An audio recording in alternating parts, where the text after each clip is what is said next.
Well, during the recent Iran-Israel conflict, both the nations claimed success. Both governments assured their people that they remain strong.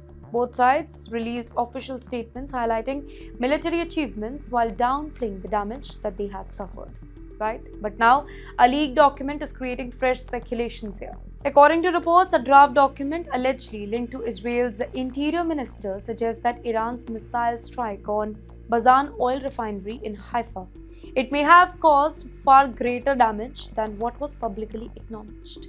If these reports are accurate, several important facilities inside the refinery, including turbines, in fact, steam boilers, electric system, and major fuel storage facility, they were seriously damaged during the attack.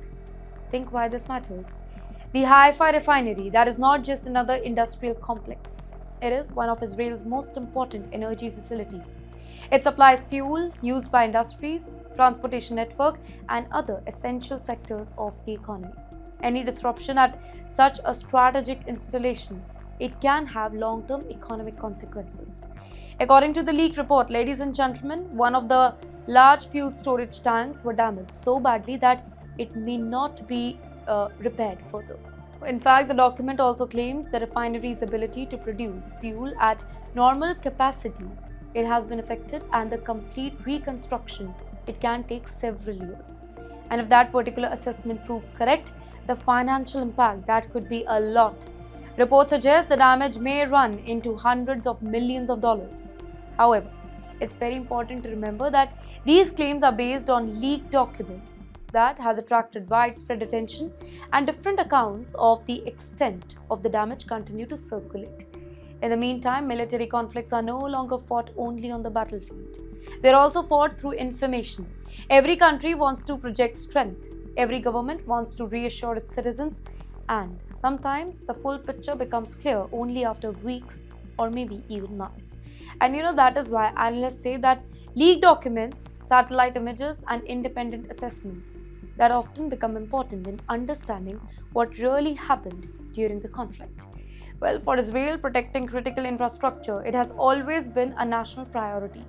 In fact, power stations, air bases, ports, refineries, and communication networks, they are considered very important because they keep the country functioning even during times of the war. So when any one of them is damaged, repairing it becomes both economic and strategic challenge. Now, this whole incident also reminds us how modern warfare has changed. Today's missiles are far more accurate than ever before. Instead of targeting only military bases here, they can also threaten economic infrastructure that supports an entire nation. And that changes the nature of conflict itself. The reported damage at Haifa, it has therefore sparked fresh discussion about defense experts, about infrastructure protection, missile defense system, and the growing vulnerability of strategic energy facility. Well, as more information emerges, investigators and analysts, they will continue examining the true extent of the damage. But one thing is definitely clear here. The economic cost of the war often continues long after the mission stopped. The economic cost of war often continues long after missiles stop flying, because rebuilding critical infrastructure, it is never easy. It takes years, it costs billions, and it affects ordinary people far more than most realize.